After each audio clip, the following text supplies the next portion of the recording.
ngomongin soal sampah nih, data dari Sistem Informasi Pengelolaan Sampah Nasional dari Kementerian Lingkungan Hidup dan Kehutanan menunjukkan bahwa Indonesia menghasilkan 34,85 juta ton timbunan sampah pada tahun lalu 2022.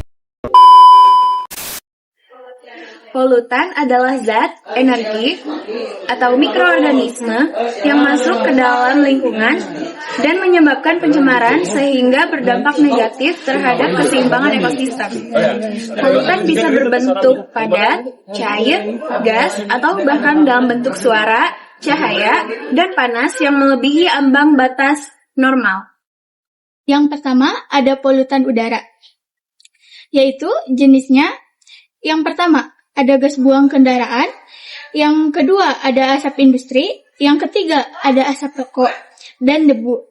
Yang pertama polutan udara, bahaya dan dampaknya gangguan pernapasan, yaitu asma atau bronkitis.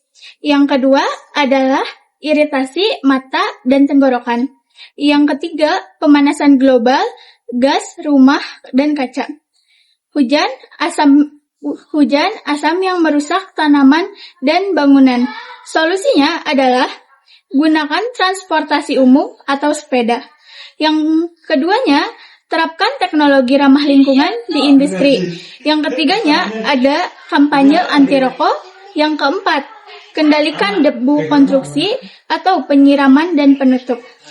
Tanam pohon untuk menyerap polutan.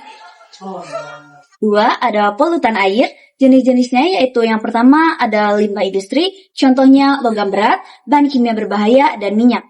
Yang kedua ada limbah domestik atau rumah tangga, contohnya deterjen, tinja, dan sampah organik. Yang ketiga ada pestisida dan pupuk dari pertanian yang menyebabkan eutrofikasi atau pertumbuhan alga yang berlebihan. Yang keempat ada minyak tumpah dari kecelakaan kapal tanker dan kebocoran pipa. Bahaya dan dampaknya yaitu menyebabkan penyakit seperti kolera dan diare. Yang kedua ada kematian biota air atau ikan dan plankton. Yang ketiga ada pencemaran air minum dan irigasi. Yang keempat ada gangguan rantai makanan. Solusinya yaitu yang pertama ada pengolahan limbah industri sebelum dibuang ke perairan. Yang kedua ada penggunaan septic tank dan pengelolaan sampah rumah tangga yang baik. Yang ketiga ada penggunaan pupuk dan pestisida secara bijak, misalnya menggunakan pupuk organik dalam metode pertanian berkelanjutan. Yang keempat ada perbaikan sistem drainase untuk mencegah banjir dan genangan air. Yang kelima ada respon cepat dan efektif terhadap tumpahan minyak. Yang ketiga ada polutan tanah. Jenis polutan tanah yaitu ada limbah anorganik seperti plastik, kaca, kaleng, dan bahan yang sulit terurai. Lalu ada bahan organik seperti sisa makanan dan kotoran hewan. Lalu ada bahan kimia pertanian seperti pestisida, herbasida, pupuk kimia. Lalu ada limbah industri seperti logam berat yaitu merkuri dan timbal. Lalu zat kimia beracun. Terus ada juga minyak dan bahan bakar dari kebocoran tangki atau kendaraan. Lalu, dampak dari polutan tanah yaitu menurunnya kesuburan tanah, gangguan pertumbuhan tanaman, pencemaran air tanah yang bisa meracuni manusia, kematian mikroorganisme tanah yang berguna, akumulasi racun dalam rantai makanan melalui tumbuhan dan hewan. Lalu ada solusi mengatasi polutan tanah.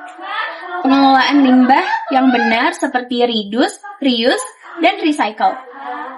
Mengurangi penggunaan pupuk dan pestisida kimia. Menggunakan pupuk organik atau pupuk ramah lingkungan. Lalu rehabilitasi tanah dengan remediasi, fitoremediasi, bioremediasi. Edukasi dan penegakan hukum terhadap pencemaran lahan oleh industri. Keempat adalah polutan suara. Memiliki beberapa jenis, yaitu kendaraan bermotor, aktivitas konstruksi, industri, dan musik live. Ada beberapa bahaya dan dampaknya, yaitu gangguan pendengaran atau tuli, stres dan gangguan tidur, mengganggu hewan liar, dan penurunan konsentrasi belajar atau kerja. Ada beberapa solusinya, yaitu penggunaan kendaraan yang lebih senyap, penggunaan alat berat yang lebih senyap di lokasi konstruksi, peraturan kebisingan di industri, penggunaan peredam suara, edukasi masyarakat tentang dampak kebisingan. Dan ada beberapa solusi umumnya, yaitu pendidikan dan kesadaran masyarakat, yaitu meningkatkan kesadaran masyarakat tentang pentingnya menjaga lingkungan. Yang kedua adalah regulasi dan penegakan hukum. Pemerintah perlu membuat dan menegakkan peraturan untuk mengurangi polusi.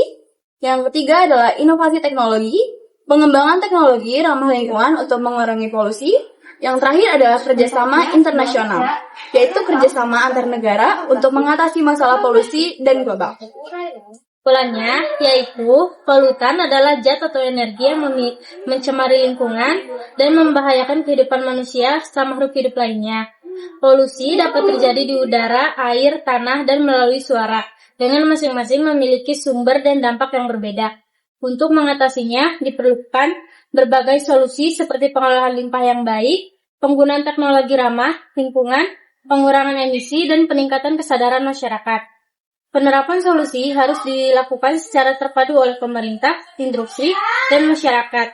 Selain itu, penting untuk menyesuaikan strategi penanggulangan dengan kondisi lokal seperti di Cianjur, Jawa Barat, agar penanganan polusi lebih efektif dan berkelanjutan.